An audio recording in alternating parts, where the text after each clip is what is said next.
Turkey after the coup attempt, no military dictator, perhaps an elected one instead. I'm Brent Goff, and this is The Day.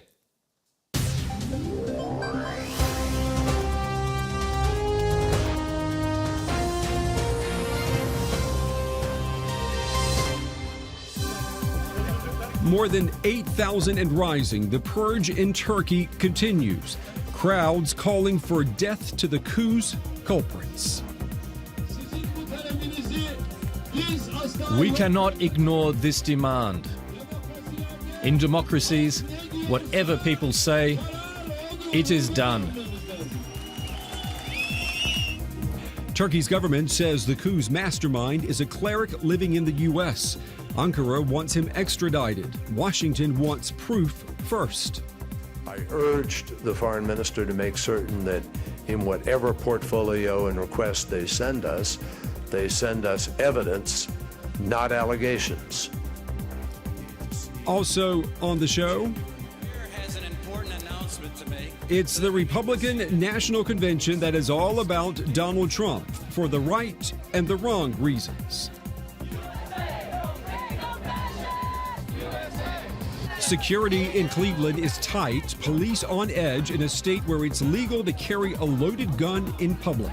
Law enforcement doesn't have the time nor the training to stop somebody and say, "Excuse me, sir, who are you shooting at?"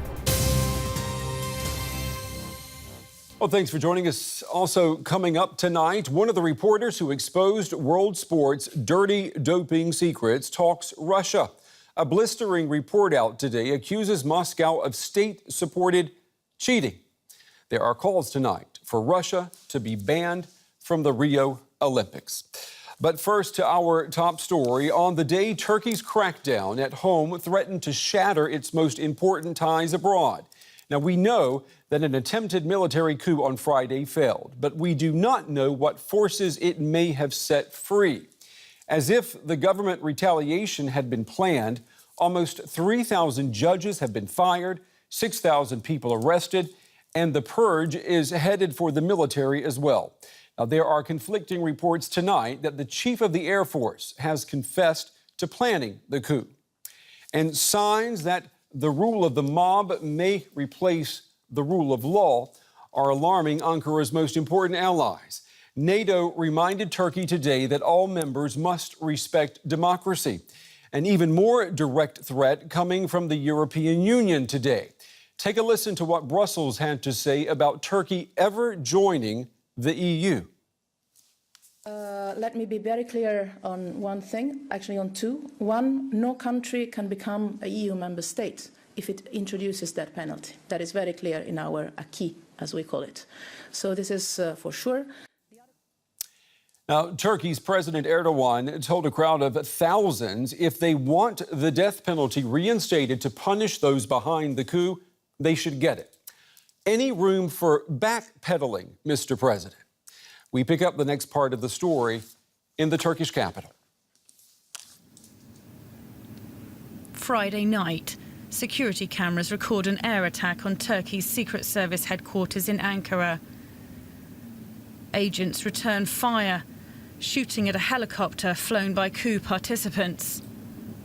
The attempt to take the building fails. 3 days later, the Air Force Academy in Istanbul.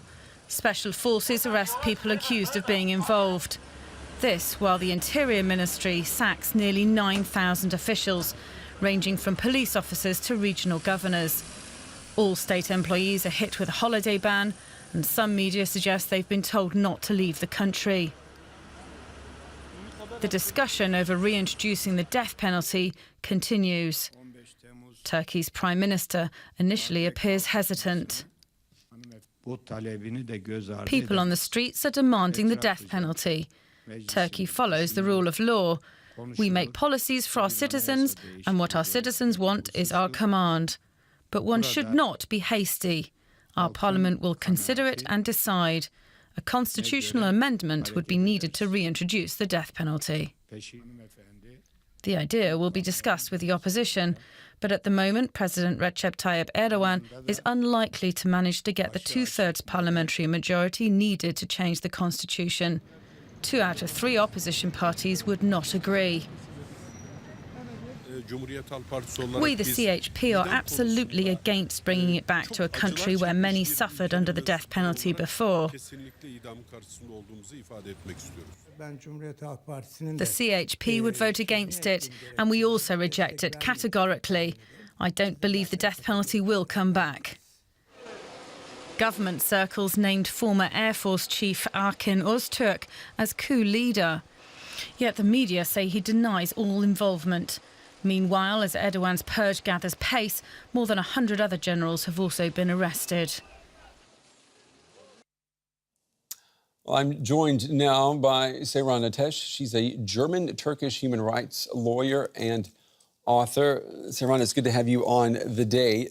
Let's take a look at the picture of things right now. We've got Hamas celebrating President Erdogan. We've got NATO warning him about respecting democracy. Where is Turkey positioned in the world tonight?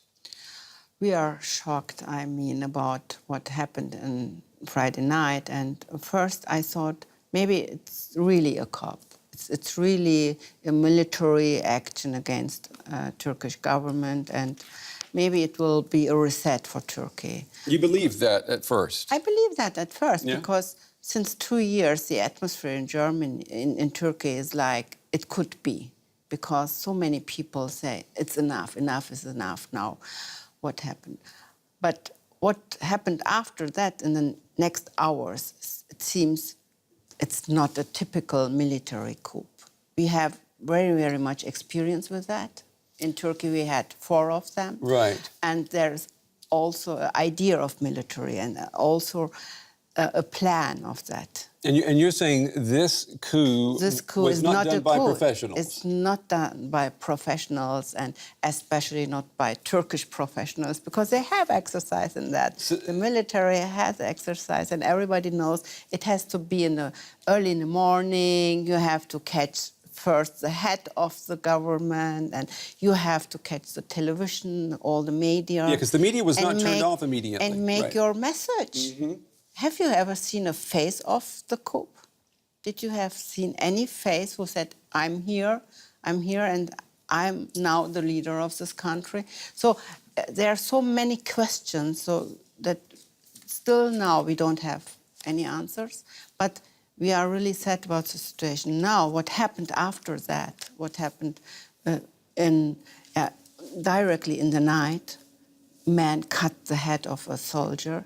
Well, there was a lot of violence, but extremely violence. What about what's happened to, for example, all of these judges?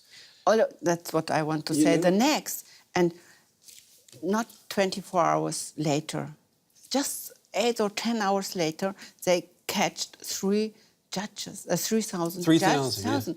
So everybody knows there were lists of people who's not comfortable for the government. So do you believe those lists were already prepared, waiting for the chance to execute? And it's not my idea. I don't tell it as my idea. Yeah. I know it from him, because he said it in Turkish television. We already had the list of people who might do something like that.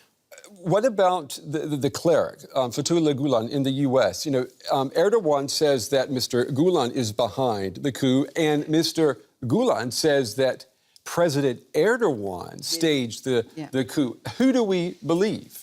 There's another theory. There's a theory in Turkey. Many people say that. They say Erdogan is behind that, but not only him. There are many people in the military, and he pushed them. Just not he himself. His people pushed that idea to do it, and then stop it in the right moment.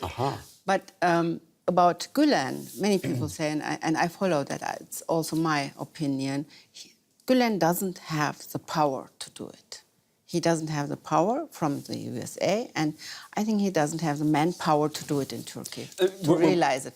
And you say, what is right to talk about? It is right to talk about, especially about the relationship between Erdogan and Gulen in this story. This is the point. Yeah. We don't have to talk about democracy or not, who did it, who didn't do it. We have to talk about the relationship between Erdogan and Gülen and his followers, because what happened now in Turkey is he's catching all the followers. We're of Gülen. running out of time. Let me just ask you yes or no.